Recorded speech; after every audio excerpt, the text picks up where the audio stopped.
অন্নপ্রাশন কেন করে মা? বাচ্চা যখন পেটে থাকে মা ময়লা যে খাবারগুলো খায়, সেই ময়লা খাবারগুলো বাচ্চা খায়, তাদের মুখে দোষ হয়। সেই দোষ কাটানোর জন্য, শুদ্ধ করার জন্য পরমান্ন ভগবানের প্রসাদ দিয়ে তার মুখ থেকে শুদ্ধ করে অন্নপ্রাশন করা হয়। বাচ্চা জন্ম নিলে মুখে কি দিন? নিম পাতা না তেঁতুল পাতা? মধু দিন। আচ্ছা মায়েরা, আপনাদের বিশ্বাস আছে যে মধু দিলে নাকি বাচ্চা মিষ্টি মিষ্টি কথা বলবে? হাত তুলে বলুন তো কার বাচ্চা মিষ্টি মিষ্টি কথা বলে? মধু দেওয়ার নিয়ম বলে দিই। বলছে মধু বাচ্চা অবস্থায় দেওয়া হয় কেন? জন্ম নিয়ে বাচ্চা মায়ের দুধ পান করতে পারে না, কান্নাকাটি করে, ওই জন্য মধু দিয়ে বাচ্চার কান্না বন্ধ করা হয়। মধু মধু কথা বলার জন্য নয়।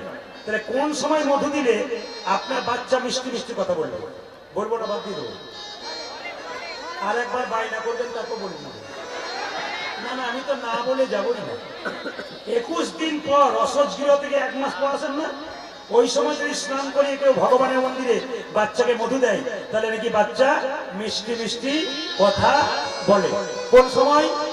21 দিন কিংবা 30 দিন পর বাচ্চার মুখে যখন মধু দেবেন, বাচ্চা তখন মিষ্টি মিষ্টি কথা বলবে।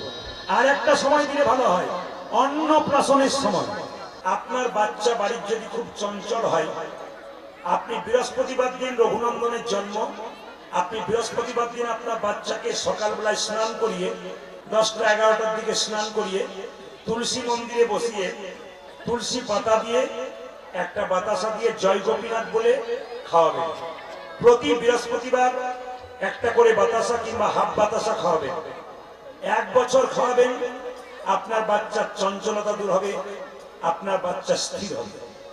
শাস্ত্র বলছে যদি আপনারা খাওয়াতে পারেন, এই গোপীনাথের নাম করে জয় গোপীনাথ বলে কপালে ঠেকিয়ে তুলসী পাতা দিয়ে বাচ্চাকে দেবেন, দেখবেন তার অনেক চঞ্চলতা দূর হয়ে যাবে। 2, অনেকে দেখবেন বাড়িতে অসুস্থতায় ভুগছেন, দীর্ঘদিনের চিকিৎসা, দুরারোগ্য নয় কিন্তু কষ্ট পাচ্ছেন। ভগবানের নাম করে জয় গোপীনাথ বলে প্রতি বৃহস্পতিবার এই প্রসাদ আপনি তার মুখে তুলে দিবেন, দেখবেন অনেকটা কষ্ট নিবারণ হবে, দেখে নেবেন।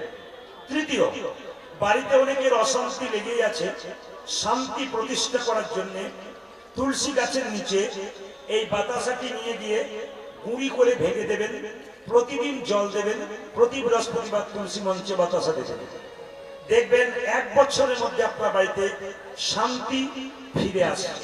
প্রতি বৃহস্পতিবার দিন এই কাজগুলো করবেন, আপনাদের লাভ আছে।